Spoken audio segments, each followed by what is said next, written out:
Yesu ashimwe, Imana ishimwe cyane. Ni muri cya kiganiro cyacu twiyubake maze duhanurane.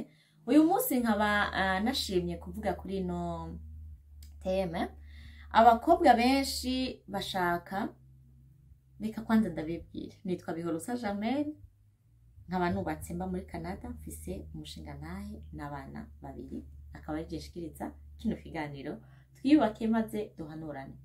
Uyu munsi nashimye kuvuga kucerekeye abakobwa bahitamwo abo bubakana nkuko natwe twabikoze haraciye imyaka 6. Iki kiganiro ndayikoze kugira ngo mpanure aba bakobwa bashaka gusa ngo abagabo baba diaspora entre guillemets canke baba hanze. Ndibuka igihe kimwe nagiye gusenga, mbwira umupasiteri ngo asengere kugira nzoronke umugabo w'umuzungu, ariko arambwira ati Germaine, we ntukeneye umugabo w'umuzungu, ukeneye umugabo azokumviriza.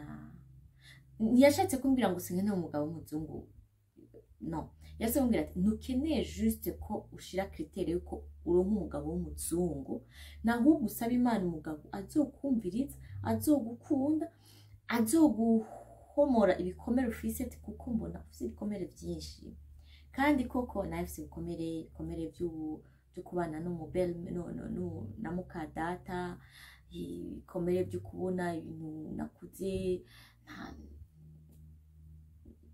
ntabona mama na papa, ubuzima bugoye, abantu barizi na ba mukasi wabo barabizi. Hanyuma mvuye muri ibyo nja mu by'ubupfuvyi, birantrubla cyane, mbaho rero niyebuye mvuga ati nta bihe na bimwe none je Imana izondemera numve ko nezerewe. Rero kumbure uyo mupasiteri Imana yaramweretse yuko mfise umutima ukomeretse, hanyuma arambwira ati ukeneye umugabo muzobana, gukunda, kumviriza, kwitaho, ibintu nk'ibyo. None rero nawe ushaka umudiaspora, umugabo mubana si ngombwa ngo abe ari umudiaspora gusa, ariko nawe ukeneye umugabo azogukunda, azokumviriza, kandi azogufasha mu maproje iwawe ufite nk'umwana w'umukobwa ushaka kuzorangura muri kazoza, kuko hajya birakenerwa cyane rwose iyo ubana n'umuntu atahura ibyo wifuza kuzokora cyangwa ibyo uri kurakora, akaguhereza, akaguha intererano, akagufasha muri ubwo buryo, akagutahura. Murabona niyo umuntu atwaranye n'umuntu adakijijwe, wowe ufise des visions, uba ufise ukwizera wadatahura, kandi ibyo bikabashira mu ntambara entre guillemets. Ibyo si byo tugiye kuvuga ko uno munsi. Rero abana b'abakobwa ba kino gihe barakunze ngo kuvuga ngo bakeneye ngo aba diaspora gusa. Mbega nk'uwo kubaza ati kubera ko ukeneye umu diaspora wovuga ngo iki? Kuko ugiye kuvuga ati nkeneye umu diaspora kugira nje Buraya, tu seras déçu quand tu arriveras ici au Canada ou bien en Belgique ou bien je sais pas ahariho hose, kubera ko ubuzima bw'Iburaya burananije cyane rwose, uretse ko bufite des opportunités nyinshi. Hanyuma rero abantu b'Iburaya ngaha, iyo umuhungu aresha i Burundi canke aresha mu Rwanda canke aresha ahandi hariho hose, biroroshe ko kurungikira $200 ukayavunja amadolari 600 canke 700. Ariko umunsi waje hano amadolari 200 uzobona ko mudashobora kuyabamwo muri bino bihugu, n'amafaranga make cyane. Rero iyo ariko arakurungikira ayo mafaranga, peut-être nimba ahembwa kundu canke par 2 semaines, wowe wishiramwo ko ari umuntu nyene wa hatari, kuko nawe mu Burundi ushubaho ubuzima bwa hatari. Amen. Ibyo bikaca bituma ibyiyumviro vyawe bidashobora kuba bizima, kandi bigazohava bituma urugo rwawe udashobora kugubaka neza. Reka ndabahereza ka esike gatoya kukuntu jewe nahuye n'umugabo wanje. Narifuza umugabo w'umuzungu ariko siwe naronse. Hanyuma uyu mugabo rero amaze kundesha, yari umuntu yitonda cyane, avuga make, akuze, kuko jewe nakunda abagabo bakuze. Muri critère yiwanje navuga ngo umugabo akuze. Hanyuma ndamukunda, turamenyana, ariko tumenyanye ndamubaza ibibazo by'abantu bakeneye kubakana, kuko nari sanzwe deja mfise nari sanzwe deja ndi umuntu ndimera, kubwo nabo bantu twagendana kenshi bakuze bariyumvira none wowe ufite imyaka 23 canke nituvyumva ati utanga apparence y'umuntu akuze mu myitwarire yiwawe. Hanyuma rero duhuye naramubajije ndamubaza ati mbega ufise iki Burayi umaze imyaka twahuye amaze imyaka 15 i Burayi umaze kubaka iki ukora ibiki ushitse kuki arambwira ukuri. Ndamubaza none kumaze imyaka myinshi Burayi nta business urashinga mu Burundi nta kintu ufitiye mu Burundi nta tonguragura ntaki arambwira nta na kimwe ndakora ati ibihe ntibyatworoheye arambwira ubuzima.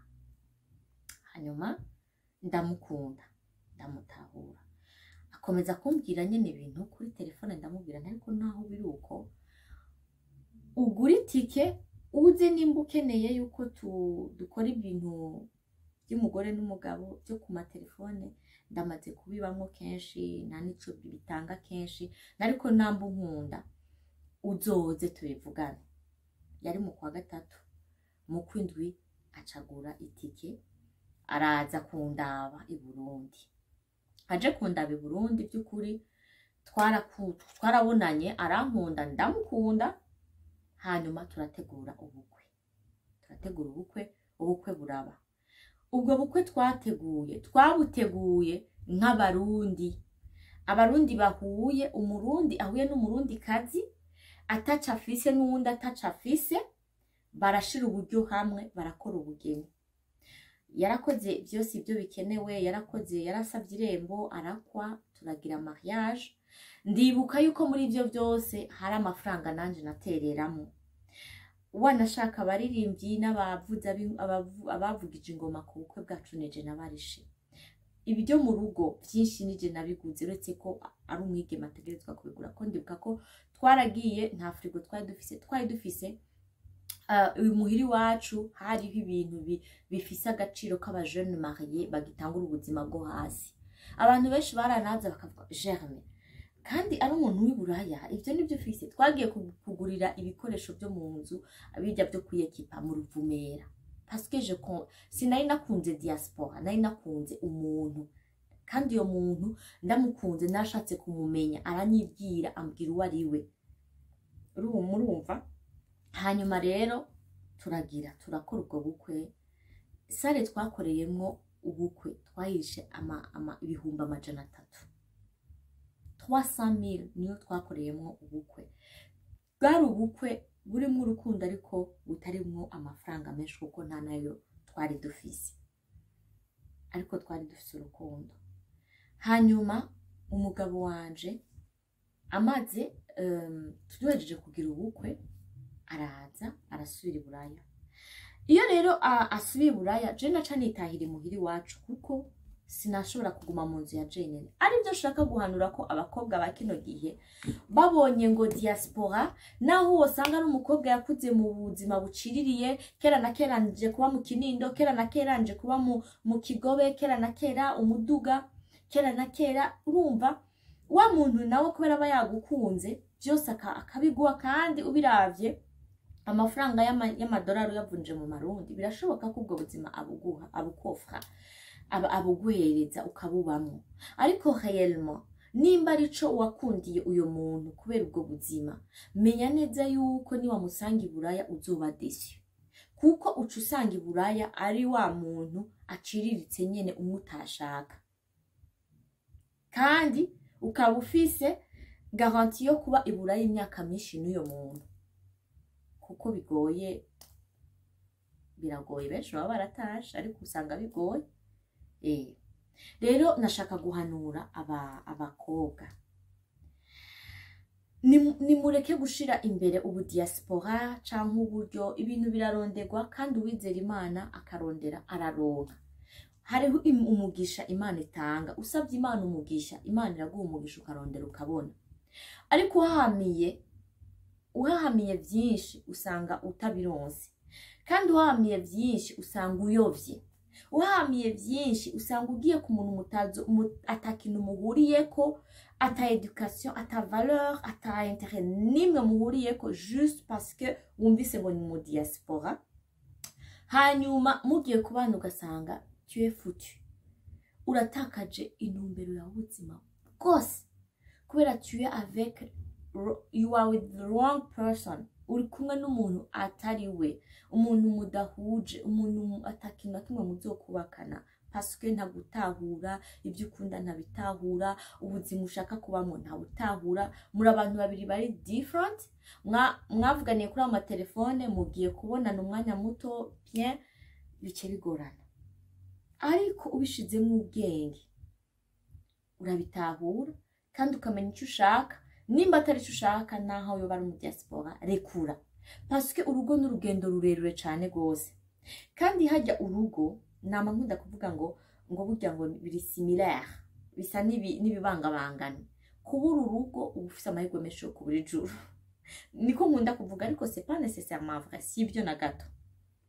Ariko ubonye ukuntu iyo umaze kugira ubutandukana uba wisha ibintu byinshi, uba hajya na Satani agendera ingo nyinshi, paske abazi yuko nimba hasambutse urugo hasambutse indese abantu benshi, atwaye abantu benshi mu mahonera.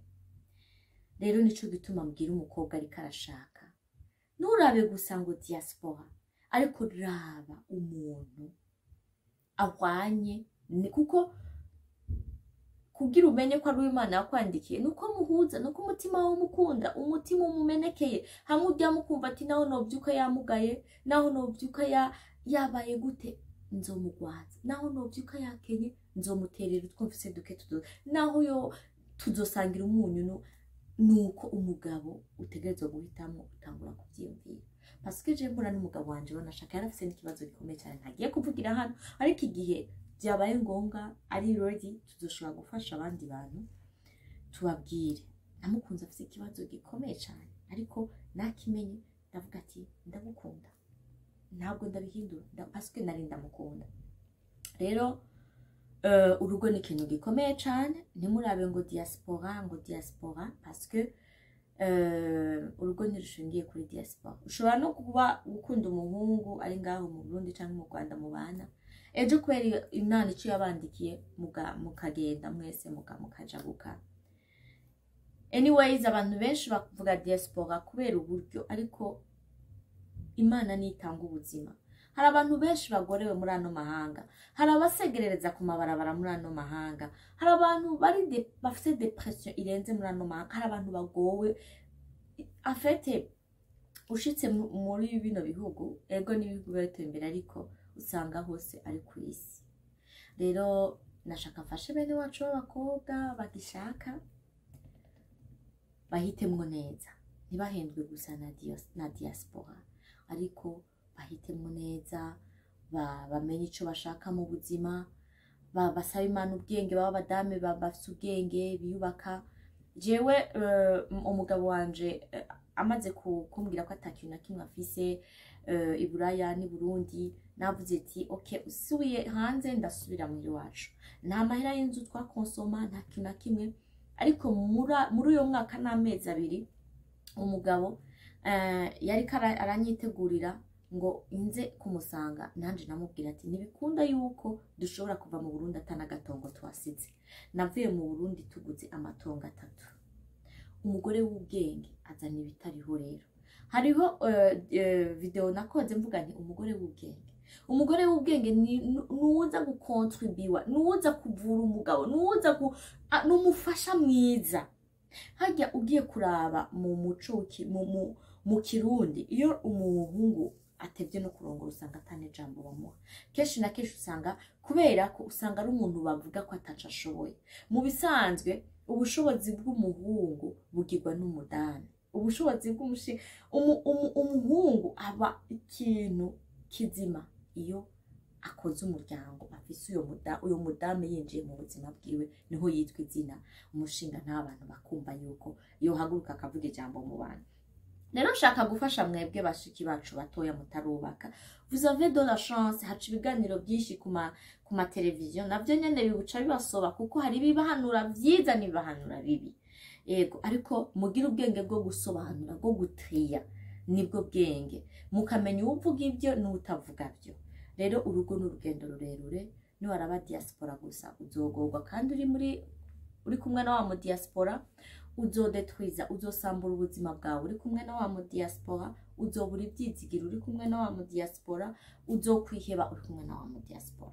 Ariko niwahitamwo neza, uzohura n'uyo mu diaspora ataca afise, umutahure, umukunde, atahe yisize ivumbi kuko yiriwe gukubura ibarabara, kuko yiriwe kwimba amabarabara, kuko yiriwe kwikorera ibiki, kuko aze mutegurira agacayi, yiyoge, umugaburire bwa buzima buciriritse, ejo uzane ibyiyumviro bizima kuko uri umufasha mwiza, mukore, mutere imbere, uje ku kazi nawe aje ku kazi, uzane ijana nawe azane ijana, mwubake iki, mushingire ku rukundo. Ariko niwava i Burundi uziti ya nzu yahora ndira yo mu Kigobe, wa muduga nahora nirirwa ndanyonga, manikire pedikire nahora nirirwamo, uzoshika ngaha ubibure. Ntibibaho. Mugiye mu kabari kabiri, muzoca mubura amahera ku rugo kuriha fagitire. Maka mubanze mubyige, maka ubanze nawe ugira ico uterereye mu muryango, kuko ibintu Iburaya ni ibintu bizimvye cyane. Uyo musore mwakundanye aryamana n'abasore batatu mu nzu, ubu mubwiye kuje aciye yirukanga afashe inzu, yahora ari 200 bakaterateranya amajana ngaho ari 5 bakariha inzu, ubazoca ari 1000 muri kumwe canke 1003. Azoca amenya gusuma misi yose kuko muri umuryango. Ejo biratereyemwo uronsa abana. Nico gituma mbwira abantu ni hajya urugo ntirusambuka gusa kubera abantu batandukanye. Ingo nyinshi zirasambukira mu nzu kubera ko ibyo wari witeze atari ibyo ubonye, kubera ko wa muntu wari uzi ko ari umutunzi none usanze atari umutunzi yagushishe, entretemps ushobora kuvayo ariko rwasambutse mu bisanzwe kuko hariho une partie d'amour itagihari kandi urugo rugizwe n'urukundo. Rero mu guhitamwo neza, no gusenga Imana kuko ijambo ry'Imana mu itanguriro rivuga ngo igitsina gabo caremewe igitsina gore, kandi igitsina gore cyose caremewe igitsina gabo, kandi nuko Imana ibikora. Hari ikindi kintu rero abakobwa bakora nibaza ko kitari na ciza nigeze nkora, ubu niho sigaye ndavyumva. Je umugabo wanje yarateguye kuza kundaba i Burundi kugira ngo tuyage ivyo bintu, nawe arabizi n'Imana mwijuje abizi. Nta kintu na kimwe nigeze ndamutuma, sinigeze ndamubwira ngo uzonzanire ngo telefone, ngo uzozanire ngo iki, ngo uzozanire impuzu canke ngo sakame canke kirato, sinigeze ndabimubwira. Ariko uyu munsi n'aba basaza bacu bakeneye abagore, peut-être bobo baba babonye ubwiza bakabona eka nyene guhitamwo. Hari igihe uhitamo ugasanga urihenze cyangwa ugasanga muri uwo mwanya ntiwakoresheje ubwenge bwo gusesangura. Kuko ntarandiriye hari umuntu twigeze gukundana ariko ngira amakenga, hanyuma rero maze kugira amakenga ndamubwira ariko nawe uri kurandesha, yari umurundi yaba mu Burundi, ariko nawe uri kurandesha je ndi imfuvyi kandi numva ntari prête yo kuja kurongorwa atakintu mama ndamusigiye, kubera ko nije n'ubundi ndamumenya, kuko ni nama responsabilité twari dufise nk'abana b'abakobwa muhira, kuko atamuvyeyi twari dufise, mama wacu nawe ntiyakora.